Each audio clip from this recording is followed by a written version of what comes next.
da mensagem de hoje é: esse é o seu lugar. Fala para quem está do seu lado, diga: esse é o seu lugar. Eu quero falar sobre um princípio bíblico que ele é tão poderoso, ele é básico, mas ele é poderoso. Ele é simples, mas ele é poderoso. Tem muitos princípios que a gente não conhece ou não gasta tempo meditando neles, porque o fato deles serem simples, parece que eles têm menos potencial do que alguns princípios que são extravagantes, extraordinários. Mas alguns dos princípios mais simples que Deus estabeleceu são capazes de liberar um romper sobrenatural sobre aqueles que se movem debaixo dele. E eu quero profetizar que é isso que você vai viver a partir dessa manhã, amém? Você e a sua casa vivendo as promessas de Deus. Deus é fiel em todas as suas promessas, Deus é fiel em todo o tempo, e a gente vai sair daqui sonhando ainda mais alto, milagres, promessas, debaixo de uma aliança, entendendo a nossa herança. Você crê nisso? Diga amém.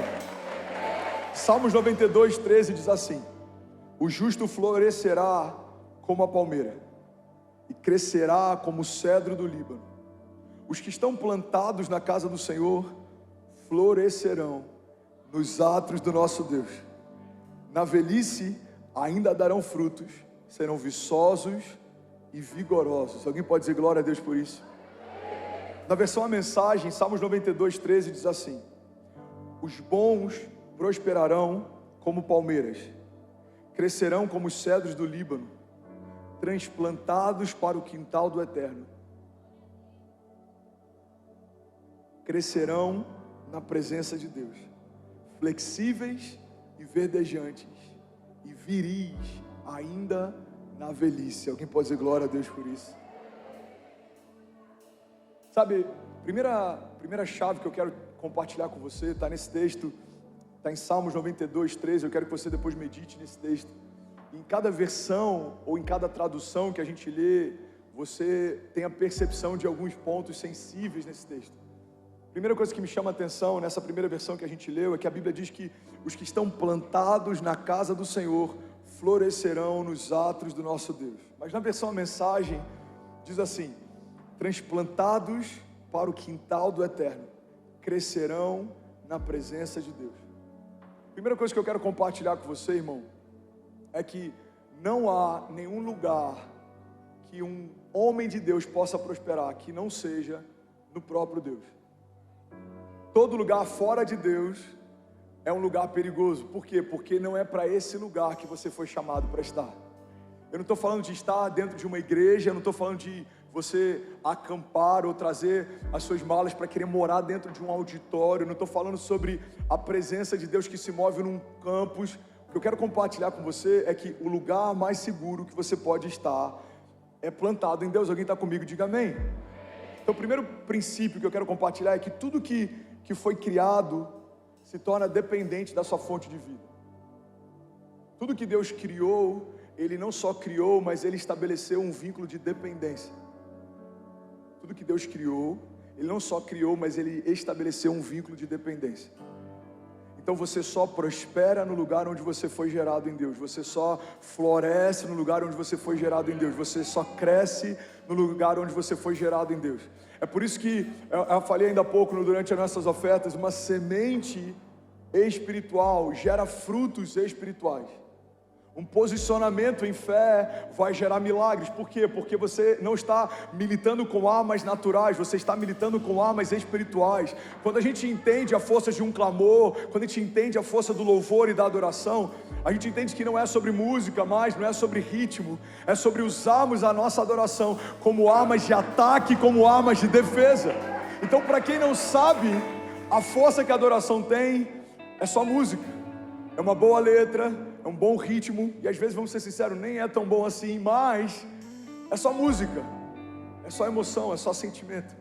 Mas para quem entende o que existe por trás da adoração, você não está apenas cantando uma canção, você está gerando um ambiente de glória, você está celebrando com tudo que você tem, você está honrando a Deus, você está preparando o ambiente para o sobrenatural se mover sem impedimento, sem barreiras, sem bloqueios. Alguém está comigo aqui? Diga amém. Então Deus estabeleceu um princípio: tudo que foi criado se torna dependente do ambiente que o criou. A gente vê isso muito claro em Gênesis. A gente vê em Gênesis Deus estabelecendo o novo, mas ao invés de dar ordem para o que seria criado, Ele deu ordem para o ambiente que o criou. Deus não fala com os peixes, mas nós vemos Deus falando com o mar. Deus não fala com as plantas, mas nós vemos Deus falando com a terra. Deus não fala com o barro, mas nós vemos Deus falando consigo mesmo, quando foi criar você. Vamos para o texto? Gênesis diz assim, Gênesis 1:11. E disse Deus: produza a terra a erva verde, erva que dê semente, árvore frutífera que dê fruto segundo a sua espécie, cuja semente está nela sobre a terra. E assim foi.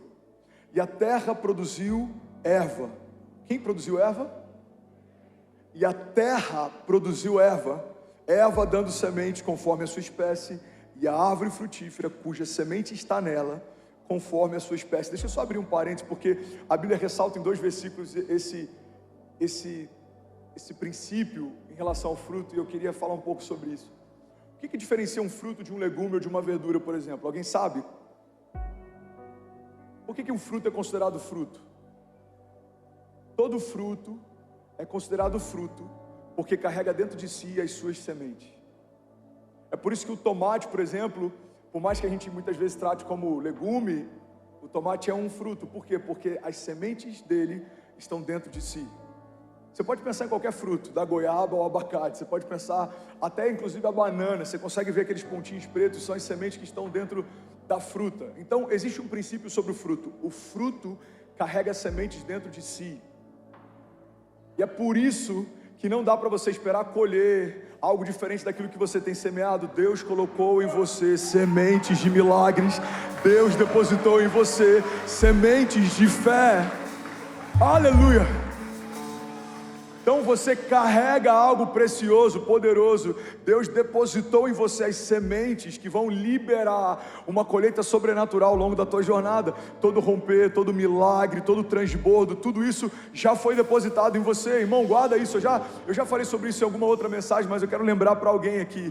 Deus depositou em você algo que vai liberar o que Ele prometeu a você.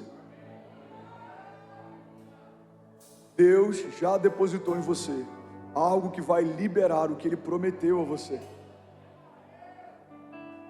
Uma das orações que a gente vê na Bíblia, em relação ao dom, por exemplo, é: Senhor, ativa em mim o dom que foi depositado.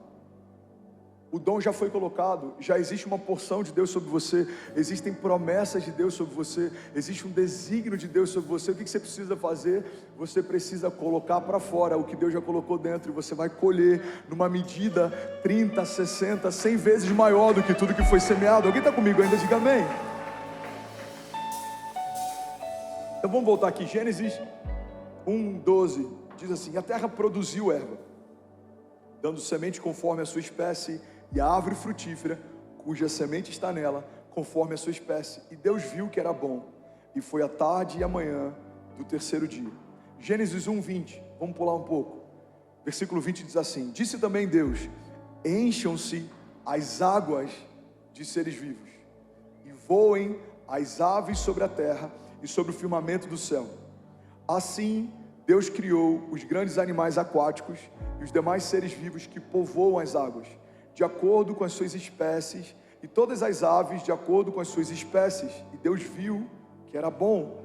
Então Deus os abençoou, dizendo: sejam férteis e multipliquem-se, encham as águas dos mares e multipliquem-se as aves na terra. Passaram-se a tarde e a manhã, e esse foi o quinto dia. Versículo 24.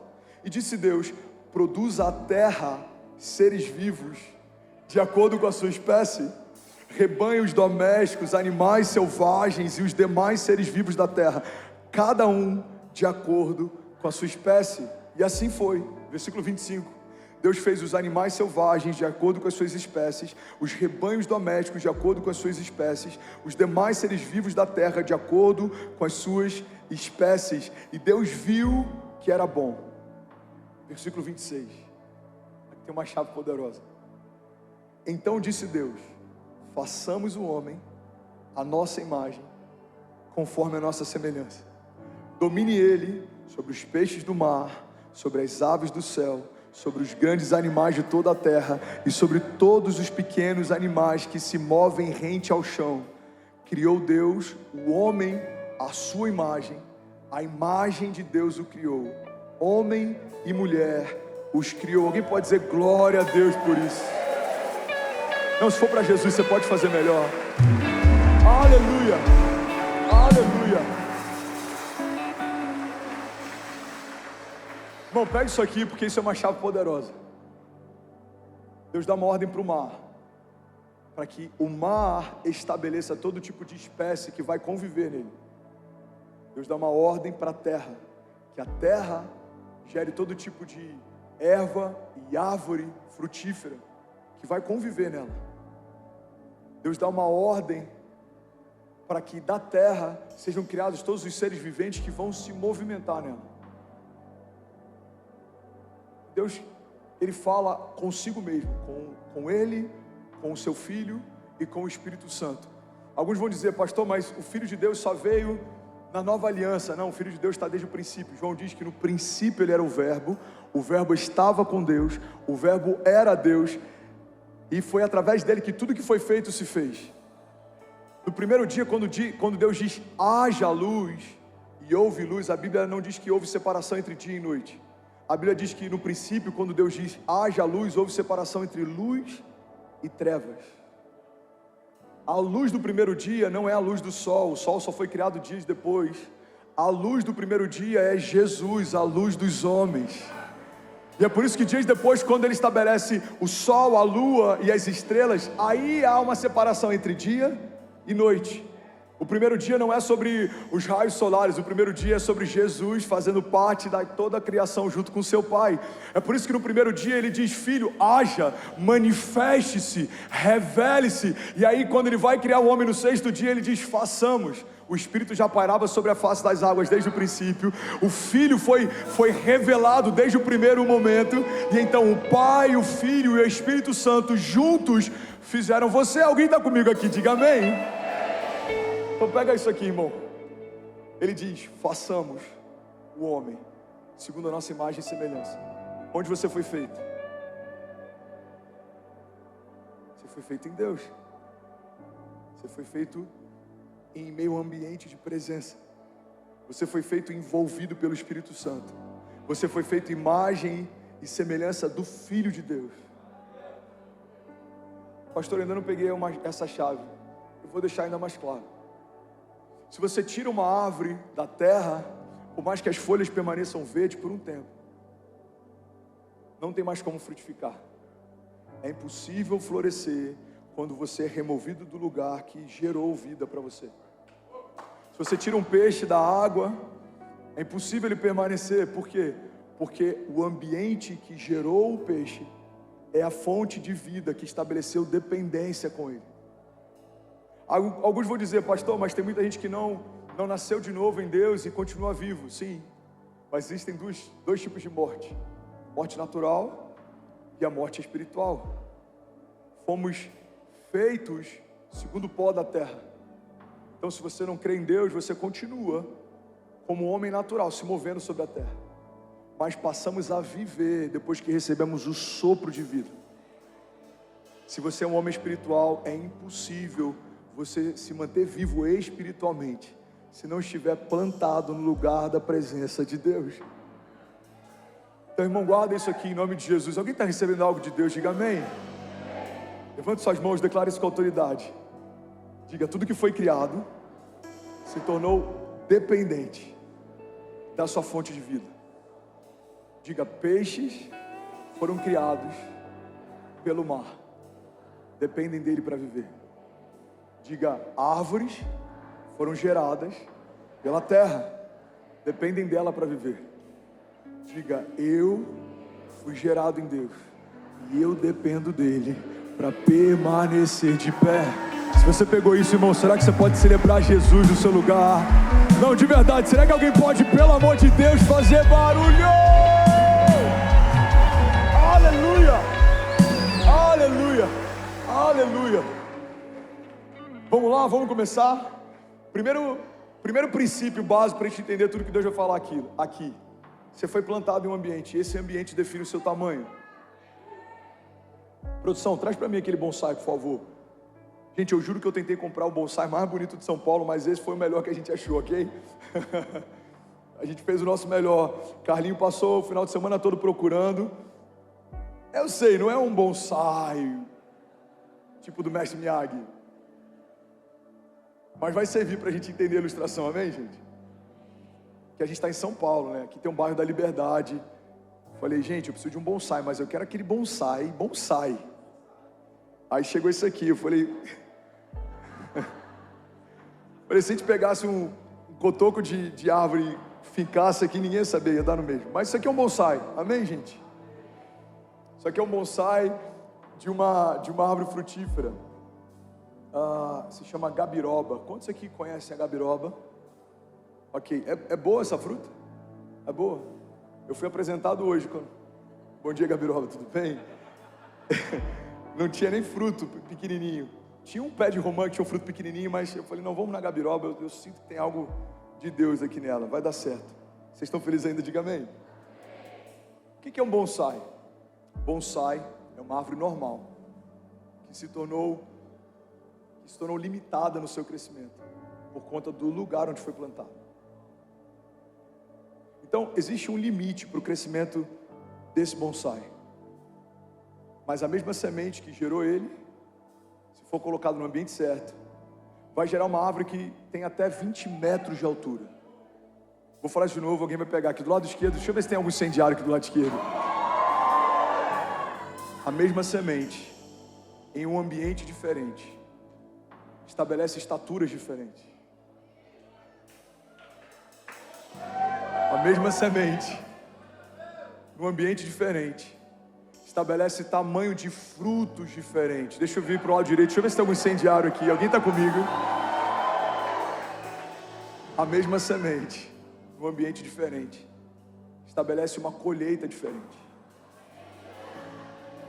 A semente é a mesma, a genética é a mesma, a árvore é a mesma, o fruto é o mesmo, mas a estatura não, a colheita não, a dimensão não. Por quê, pastor? Porque um fruto de uma árvore como essa, em tamanho normal, natural, colocada sobre um galho como esse, não se sustentaria. Guarda isso em nome de Jesus. Tem gente que não cresce, dependendo do ambiente que está. Não é porque Deus está punindo você, Deus está cuidando de você. Porque se você não tem estrutura para suportar a força de um fruto, os frutos podem se tornar um peso. Você já conheceu alguém que começou no ministério, depois de um tempo aquilo que mais amava se tornou um peso, um fardo? Servia com paixão no início, depois de um tempo se tornou pesado. Eu estou na escala hoje, meu Deus, eu tenho que pregar hoje. Uau, tenho que pregar 3 vezes nesse domingo. Eu tenho que passar a madrugada orando, eu tenho que jejuar, eu tenho que me preparar. Irmão, é muito perigoso tentar frutificar de uma maneira natural, ou seja, na medida que Deus te chamou para frutificar, mas você permanecer num ambiente que te limita. Por quê? Porque os frutos que seriam uma bênção se tornam fardo. Você quer um exemplo para isso? Alguém que orava para ter uma família, saiu desse ambiente de consciência, da graça. Deus me deu uma família, Deus me deu um casamento, Deus me deu filhos. Se você sai desse lugar de gratidão, o que acontece? A sua família se torna um fardo. Você começa a reclamar daquilo que um dia, chorando, você pediu para ter. O casamento se torna um fardo, o ministério se torna um fardo, o trabalho se torna um fardo. Eu já falei sobre isso aqui um tempo atrás. Já imaginou se tudo que a gente reclama, a gente perdesse enquanto reclama? Você vai dizer assim: cara, eu não aguento meu cabelo. Cabelo horroroso, irmão, não aguento mais. Pum, careca. Cara, eu estou cansado desse trabalho, todo dia a mesma coisa. Pum, desempregado. Cara, minha mãe, toda hora manda mensagem, toda hora reclama da mesma coisa. Pronto, órfão. Cara, meu esposo, eu vou te falar, toda hora toalha em cima da... toalha em cima da cama, nunca dá descarga. Eu não aguento mais, Jesus, esse homem que você me deu, bum, viúva. Eu não aguento servir, gente, toda hora, é escala, é culto. Aí quando a gente acha que vai descansar, o pastor inventa uma conferência. Aí daqui a pouco é batismo, é 2 batismos no ano, é 3, é 4, é 5 batismos. Bum, desigrejado, fora do corpo.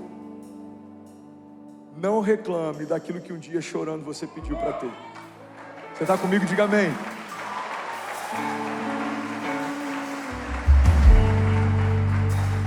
Pastor Márcio, ele sempre diz para os pastores: filho, se algum obreiro, se algum voluntário está reclamando demais, que está pesado, pode ter certeza, alguma área dele está desalinhada ou em pecado, porque o que cansa é o pecado. O ministério te renova, a presença te renova, o fluir te renova, servir renova. Agora o pecado cansa. O pecado faz a gente murmurar daquilo que um dia a gente mais amou. O pecado faz a gente recusar aquilo que um dia a gente desejou. O pecado nos tira de um lugar onde você pode crescer como uma árvore frondosa e nos coloca no lugar onde nosso crescimento é limitado. Agora os frutos se tornaram menores. Por quê? Porque se forem grandes demais, eles vão quebrar toda a estrutura que você tem. Alguém está comigo aqui? Diga amém. O que limitou essa árvore para se tornar o que ela se tornou? O ambiente onde ela foi plantada. O ambiente onde você está plantado diz respeito não só aos frutos que você vai ter, mas diz respeito também até onde, cara, pega isso aqui em nome de Jesus, até onde as suas raízes podem chegar. A gente vai ler daqui a pouco, mas eu quero antecipar. Salmos fala a respeito disso, Jeremias fala a respeito disso, que um homem que confia no Senhor é como uma árvore plantada junto ao ribeiro das águas. Ou seja, as raízes se estendem até um lugar onde tem água. Mas quando você está num ambiente limitado, por mais que você se esforce, as suas raízes não podem sair daqui. Então toda a água que você vai ter é diretamente ligada à água que alguém vai te dar. Ou seja, você se tornou dependente de algo ou de alguém. Mas quando você está plantado no lugar certo, por mais que o tempo seja um tempo ruim, por mais que o lugar seja um lugar árido, as suas raízes se estenderão até onde há água, e você vai permanecer com as suas folhas verdes mesmo no tempo da seca. A Bíblia diz: o homem que confia no Senhor, o homem que teme o Senhor é feliz e próspero em tudo que faz. É como uma árvore plantada junto aos ribeiros das águas, que mesmo no tempo da seca, as suas folhas permanecem verdes, e ele dá o fruto certo, no tempo certo. Alguém está percebendo Jesus se movendo aqui nessa manhã? Você pode celebrar Jesus no seu lugar. Vamos, alguém. Aleluia. Então pega essa chave, irmão. O lugar onde você está plantado determina a sua estatura. Fala para quem está do seu lado: o lugar onde você está plantado determina a sua estatura. Fala para quem está do outro lado, para ninguém ficar de fora. Fala: o lugar onde você está plantado determina a sua estatura. Deixa eu fazer um pedido para a mídia. Lindão, espera eu liberar a chave para botar o texto. Você está dando spoiler em todo o princípio. Eu sei que você está animado com a palavra, eu sei que você está feliz para pregar junto, mas me ajuda. Amém? Vamos dar uma salva de palmas para o time da mídia. Eu estou assim, ó, será que já entraram? Espera aí, não cheguei lá. Vai dar tudo certo. Vocês estão felizes ainda? Então volta essa chave aqui, eu vou compartilhar ela e a gente vai fazer surpresa. Você vai falar: uau, Jesus. Isso, vamos lá? Próximo princípio que eu quero compartilhar e que é muito importante. O ambiente tem um potencial de te prosperar ou de te deformar. Uau! Não, volta. Gente, eu amo isso na igreja americana. O pastor da igreja americana fala assim: porque Deus ama você. Metade da igreja levanta e fala assim: wow, Jesus, come on, pastor, let's do it. Na igreja brasileira, a gente libera uma rema e o pessoal fala assim: bom. Aí você vem aqui, libera uma chave e fala: acho que o Luiz Hermínio já falou isso. Então vamos fazer surpresa, amém? Vou liberar uma chave e falar: uau, obrigado, Jesus, meu Deus, que palavra poderosa. Vocês estão preparados? Vamos lá? Ô mídia, volta aí, meu filho. Vou pregar sobre ansiedade domingo que vem, tá? Não falta esse culto, pessoal da mídia. Próxima chave, o ambiente tem o potencial de te prosperar ou de te deformar. Come on. Jesus! Não, se for para Jesus, você pode fazer melhor. Aleluia! Aleluia! Aleluia! Glória a Deus! Glória a Deus! Fala para quem está do seu lado. O ambiente que você está plantado tem o potencial de te prosperar ou te deformar. Então não reclame da colheita do seu vizinho, se ele está gastando mais tempo para preparar o solo do que você. Não compare a tua jornada com o do seu irmão, se ele está gastando mais tempo preparando o solo do que você. Porque você é responsável por estabelecer um ambiente que vai determinar o tamanho das suas raízes, dos seus frutos, a dimensão da sua colheita. Sabe, eu lembro que na minha primeira igreja onde a gente liderou, eu e a Kezinha, a esposa do pastor, ela tinha um sonho. E o sonho dela era ir para Israel.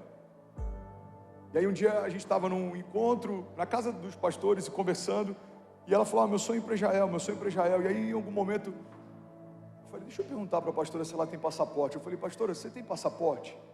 Ela falou: não, filho, não tenho. Eu falei: então sua expectativa não faz sentido. Você está esperando que Deus quebre um princípio. Deus não vai te transportar para Israel se você não tiver autorização para entrar.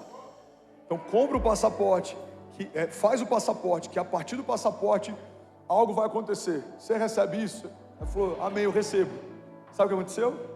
A gente mobilizou os jovens, a gente vendeu trufas de chocolate, a água mineral no sinal, a gente fez tudo que você imaginar, lava-jato na frente da igreja por semanas, e a gente conseguiu levantar o recurso, e a gente enviou os nossos pastores para Israel, e eles tiveram a primeira viagem internacional dele para a Terra Santa. Mas sabe por que eles entraram lá? Porque eles fizeram passaporte. E Deus me deu uma chave no meio daquela experiência: não peça para que chova se você ainda não preparou os campos para a chuva.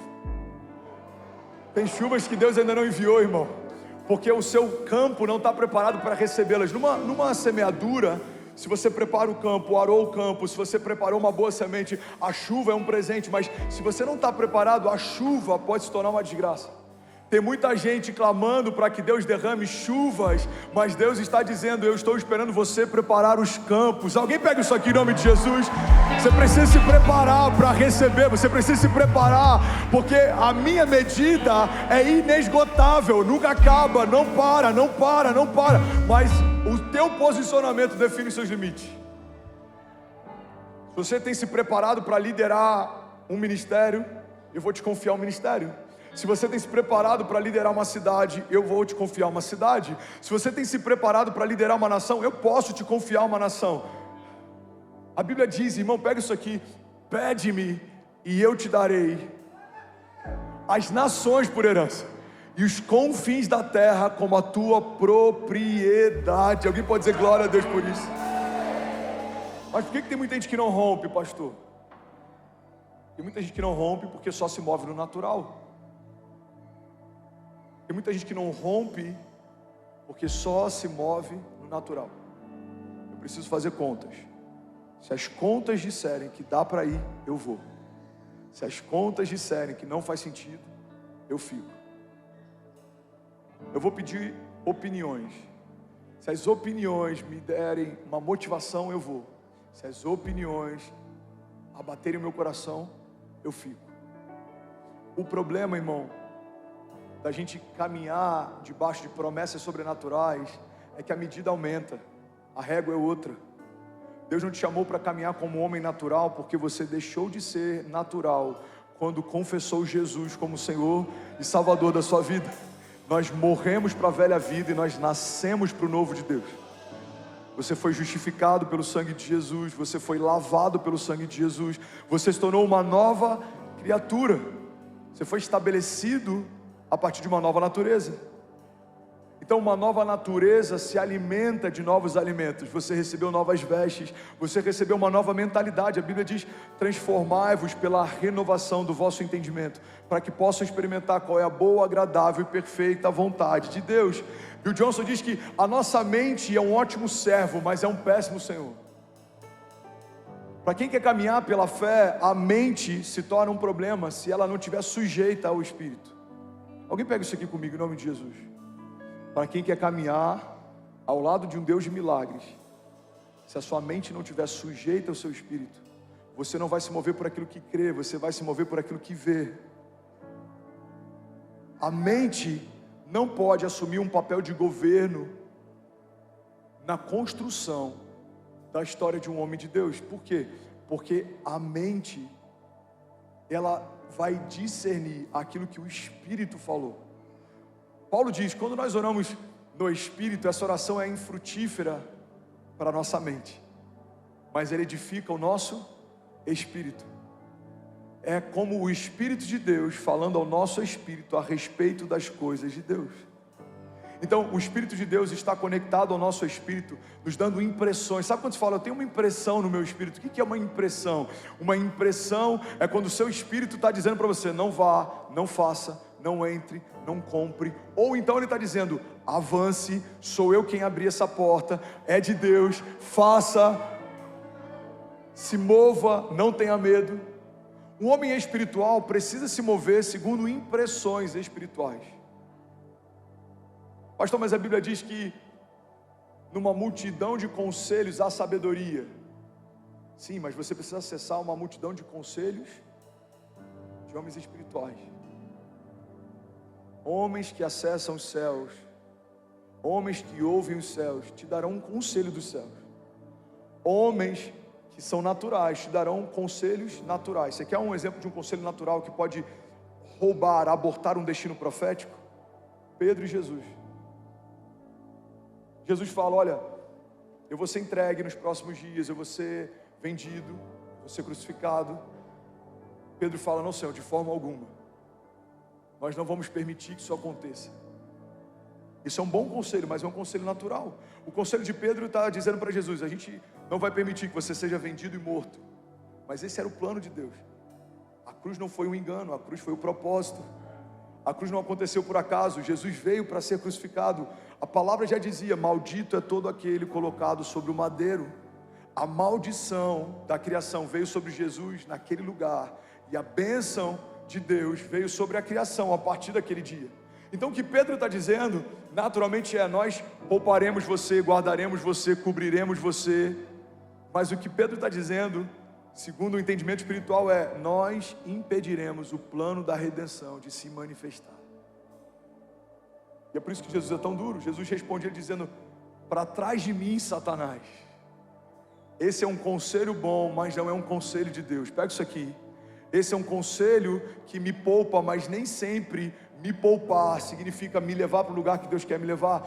Tem muita gente que não rompe, está cercada de mimimi, de escassez. Por quê? Porque tem momentos que você tinha que ser confrontado e você esperava que você fosse abraçado. Tem momentos que você precisava ser colocado numa estação de desconforto, mas você preferiu ficar num lugar de conforto. Irmão, não acaba bem quando em momentos em que a gente tem que estar em meio a batalhas, a gente prefere ficar em meio a palácios.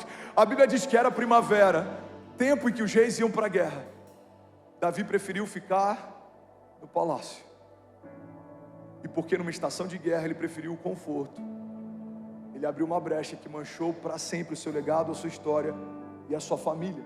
Quem está comigo aqui ainda, diga amém. Então guarda isso, irmão. Um lugar de desconforto com Deus é o melhor lugar que você pode estar. Um lugar de batalhas, desafios com Deus é o melhor lugar que você pode estar. O lugar mais seguro que um homem espiritual pode estar é correndo riscos com Deus. Mas muitas vezes a gente espera a aprovação de homens para se mover debaixo de uma palavra de Deus. Muitas vezes a gente espera opinião de homens para se mover debaixo de uma palavra de Deus. Irmão, olha para mim, se Pedro tivesse consultado os discípulos, ele não teria andado sobre as águas. Porque se todos eles tivessem a mesma coragem que Pedro teve, quando eles viram Pedro andando sobre as águas, teriam se lançado do barco também. Você já parou para pensar que eles não só não tiveram ousadia para dar o primeiro passo, como também não tiveram ousadia para seguir Pedro depois que ele foi?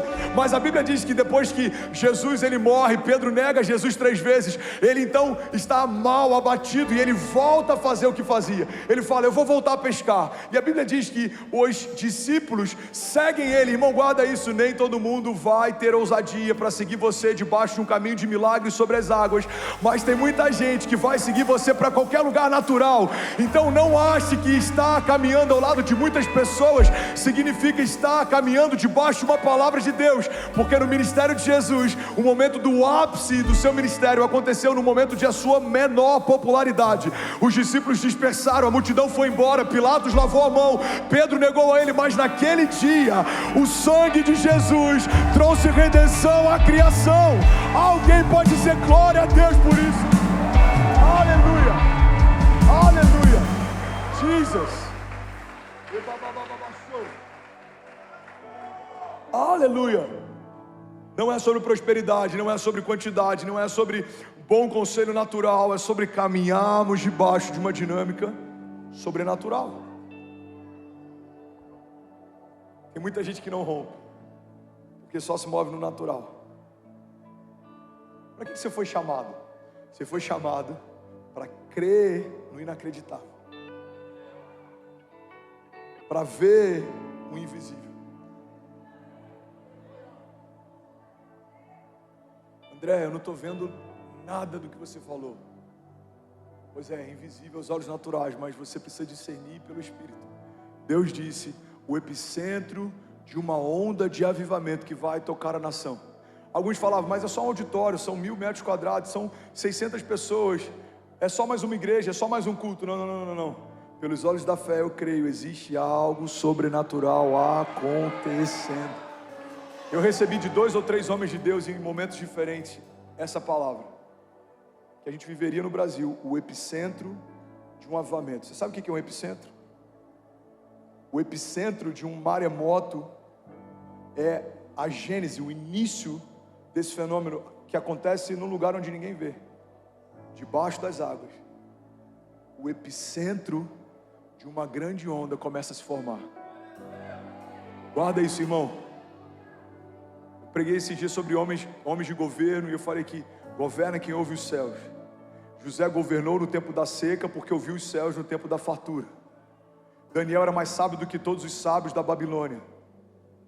Todo homem de Deus e todo herói da fé governou porque ouviu os céus. Eu vou usar um termo entre 2 aspas para que ninguém depois me questione, mas guarda isso, é quase uma covardia. Os homens naturais estão se movendo segundo estratégias naturais, mas os filhos de Deus estão se movendo segundo uma palavra de Deus.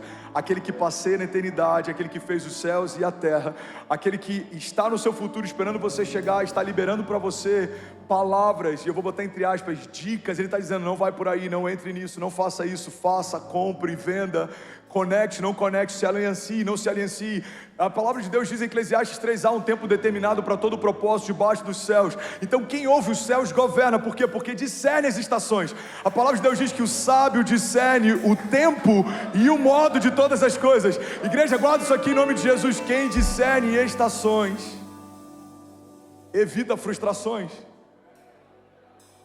É tempo das vacas gordas. José falou: está vindo o tempo de vacas magras, vamos guardar. Ele ouviu. Uau, eu preciso terminar. Alguém consegue ouvir mais 5 minutos dessa palavra? Ele ouviu uma palavra, e ele governou no tempo da seca. Ele juntou semente quando ninguém juntava, ele vendeu semente quando ninguém tinha. Pega isso aqui, irmão. José juntou semente quando ninguém juntava, e ele vendeu semente quando ninguém tinha. Por quê? Porque quem ouve os céus governa. Quem ouve os céus governa. Então você não foi chamado para caminhar de forma natural. Você foi plantado num ambiente sobrenatural. Suas promessas são sobrenaturais, foram feitas por um Deus sobrenatural. A sua aliança é uma aliança sobrenatural. Olha o que a palavra de Deus diz. A ceia, o cálice, representa uma aliança feita pelo sangue de Jesus. É uma representação. Mas a aliança não tem a ver com suco de uva sobre vinho. A aliança foi estabelecida por sangue. O sangue de Jesus estabeleceu uma aliança sobrenatural. E a partir dessa aliança, todo aquele que nele crê não perece, mas será salvo. Se você nasceu de novo, você se tornou um homem espiritual, e tudo que você vai viver a partir de uma dinâmica espiritual. As promessas são espirituais, os milagres são espirituais, a provisão é espiritual, os livramentos são espirituais. Por quê? Porque você não é mais dessa terra, você não é mais pó da terra, você se tornou cidadão do céu. Jesus, o único Filho de Deus, se fez homem para que todos os homens pudessem ser feitos filhos de Deus. 1 Coríntios 1:20 diz: onde está o sábio? Onde está o erudito? Onde está o questionador dessa era? Acaso não tornou Deus louca a sabedoria desse mundo? Visto que na sabedoria de Deus o mundo não o conheceu por meio da sabedoria humana, agradou a Deus salvar aqueles que creem por meio da loucura da pregação. Os judeus pedem sinais miraculosos, os gregos procuram sabedoria. Nós, porém, você pode levantar suas mãos? Nós, porém, pregamos a Cristo crucificado, o qual de fato é escândalo para os judeus e é loucura para os gentios, mas para aqueles que foram chamados, tanto judeus como gregos, Cristo é o poder de Deus e a sabedoria de Deus. Porque a sabedoria de Deus é mais sábia que a sabedoria humana, e a fraqueza de Deus é mais forte que a força do homem. Irmãos, pensem no que vocês eram quando foram chamados. Poucos eram sábios segundo os padrões humanos, poucos eram poderosos, poucos eram de nobre nascimento, mas Deus escolheu as coisas loucas do mundo para envergonhar os sábios, e escolheu as coisas fracas do mundo para envergonhar as fortes. Ele escolheu as coisas insignificantes do mundo, as desprezadas e as que nada são, para reduzir a nada as que são, para que ninguém se vanglorie diante dele. Alguém pode dizer glória a Deus por isso? Aleluia, aleluia. Se for para Jesus, você pode fazer melhor. Aleluia, aleluia. A loucura de Deus é mais sábia do que a sabedoria humana. Então guarda isso, irmão. Você está plantado em um ambiente sobrenatural. Não dependa de um conselho ou de uma sabedoria natural. Todas as pessoas que são apenas naturais, que eu consultei antes da gente fazer o que fez, disseram para a gente não fazer o que a gente fez. Deixa eu ver. Olha, pela projeção, pelos indicadores, pelos últimos 3 meses, não faz sentido vocês alugarem esse novo espaço, não faz sentido vocês construírem esse lago, não faz sentido vocês sonharem com o novo auditório, não faz sentido. Mas toda vez que um conselho natural vem de encontro a uma impressão que eu tenho no Espírito, isso me dá mais coragem para fazer. Por quê? Porque Deus ama confundir as coisas naturais, para que ninguém se vanglorie diante dele. Versículo 27. Mas Deus escolheu as coisas loucas do mundo para envergonhar os sábios, e escolheu as coisas fracas do mundo para envergonhar as fortes. Preciso terminar. Alguém recebeu algo de Deus aqui? Diga amém. Você pode celebrar Jesus no seu lugar. Aleluia, aleluia,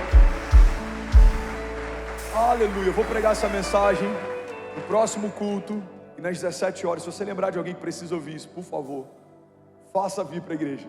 Coloca no teu carro e traz, convida, insiste. Mas eu sinto no meu espírito que essa mensagem vai liberar um novo tempo na vida de muita gente aqui. Você recebe isso? Diga amém. Fica de pé no teu lugar. Eu quero finalizar. Eu quero profetizar a palavra sobre você. Ainda bem que eu vim, Jesus. Igreja, olha para mim. Qual é o melhor lugar que eu posso estar? Na presença. O salmista faz uma oração que é tão poderosa. Por que Davi era um homem diferente? Porque Davi entendeu princípios e se moveu debaixo deles. O salmista diz: uma única coisa eu peço ao Senhor, e ela eu persigo todos os dias, que eu possa permanecer nesse lugar. Irmão, olha a oração que Davi fez enquanto estava preocupado em trazer a arca da aliança e a presença manifesta de Deus para o meio do povo. Ele diz: Senhor, eu não descansarei, e as minhas pálpebras não se fecharão, enquanto não trouxer a presença de volta para a cidade. Davi entendia que existe uma chave na presença. O que a Bíblia diz? Quando a arca cai, os bois tropeçam, a arca cai, Davi fica angustiado, não sabe o que fazer, ele fala: guarda essa arca em algum lugar, até que eu possa entender como fazer o que a gente vai fazer. A Bíblia diz que então colocaram a arca na casa de Obed-Edom. 3 meses depois, homens chegam para o rei e falam: rei, nesses últimos meses, tudo o que Obed-Edom tem e faz prospera por causa da arca. Igreja, pega isso aqui. Uma casa, cara, isso é muito forte. Uma casa ordinária viveu um mover extraordinário, porque a presença entrou nela. Uma casa natural viveu um mover sobrenatural, porque a presença chegou nela. Mas nós estamos debaixo de uma aliança superior. Naquela época, a presença de Deus se manifestava no Santo dos Santos, na Arca da Aliança, e só um sumo sacerdote tinha acesso a isso pontualmente.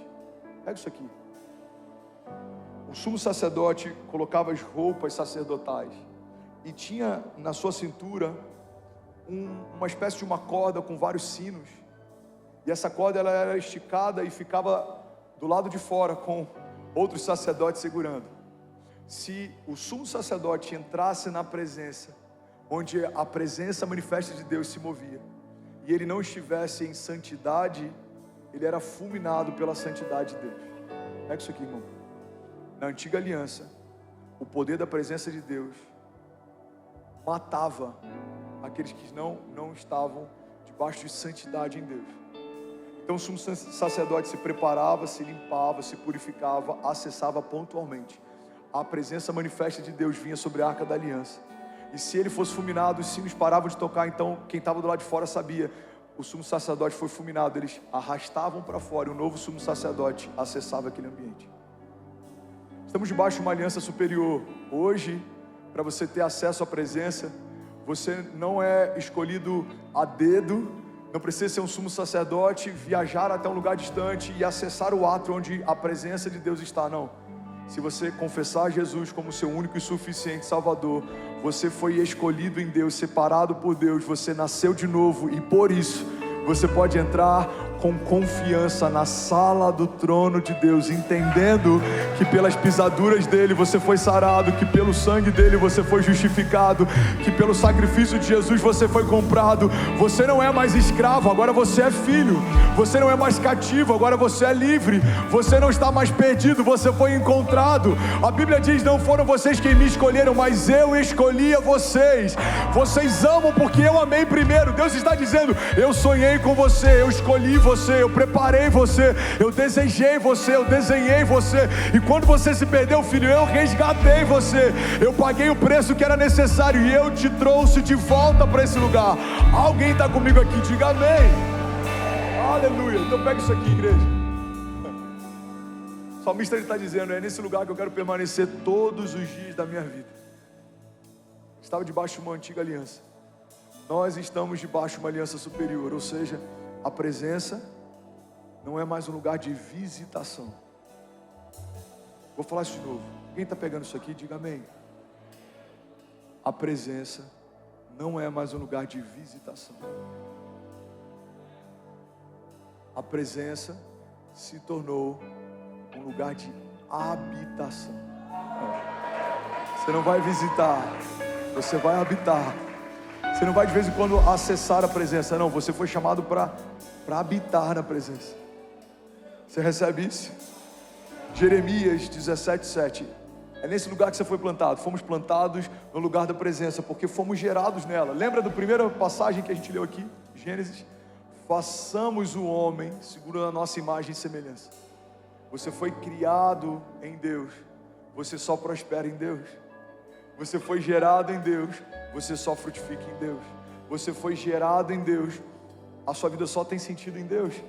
Jeremias 17:7 diz: bendito o homem que confia no Senhor e cuja confiança é o Senhor, porque será como uma árvore plantada junto ao ribeiro das águas, que estende as suas raízes para o ribeiro e não receia quando vem o calor, mas as suas folhas ficam verdes, e no ano da sequidão não se fadiga, nem deixa de dar fruto. Alguém pode dizer glória a Deus por isso? Eu quero finalizar aqui, Salmos 1 diz assim: como é feliz aquele que não segue o conselho dos ímpios, e não imita a conduta dos pecadores, nem se assenta na roda dos zombadores. Ao contrário, a sua satisfação está na lei do Senhor, e nela medita de dia e de noite. É como uma árvore plantada junto ao ribeiro de águas correntes, dá o fruto certo, no tempo certo, e as suas folhas não murcham. Tudo o que ele faz prospera. Não é o caso dos ímpios, são como a palha que o vento leva. Por isso, os ímpios não resistirão no julgamento, nem os pecadores na comunidade dos justos. Pois o Senhor aprova o caminho dos justos, mas o caminho dos ímpios leva à destruição. Alguém pode dizer glória a Deus por isso? Feche teus olhos no teu lugar, levante suas mãos. Quero te convidar a esquecer tudo que é natural agora. Eu quero te convidar a mergulhar nesse lugar. É para esse lugar que você foi gerado. É nesse lugar que tudo que você precisa vai fluir. No lugar da presença. A presença renova o cansado. A presença liberta o cativo. Vamos, feche teus olhos, levante suas mãos. A presença restaura o que foi quebrado. A presença restaura o que foi partido. A presença traz leveza. A presença despedaça o jugo. A presença de Deus é tudo que você precisa. A presença te tira de um lugar de vergonha, te coloca no lugar de dupla honra. A presença coloca você de pé. A presença é tudo que você precisa. Pai, nós declaramos em nome de Jesus liberdade nesse lugar para o teu fluir, liberdade nesse lugar para o teu agir. Restaura o que foi perdido, restaura o que foi quebrado. Jesus, nós declaramos novas vestes, nós declaramos novos sonhos, novos passos de fé. Pai, nós declaramos o teu Espírito fluindo com liberdade nessa manhã. Atrai o nosso coração para a tua presença, Jesus. Captura o nosso coração, a nossa mente, mantém os nossos pensamentos cativos no Senhor.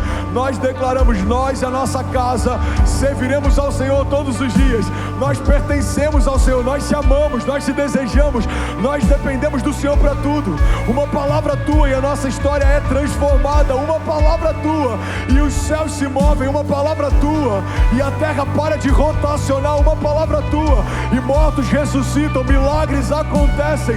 Uma palavra tua é tudo que a gente precisa.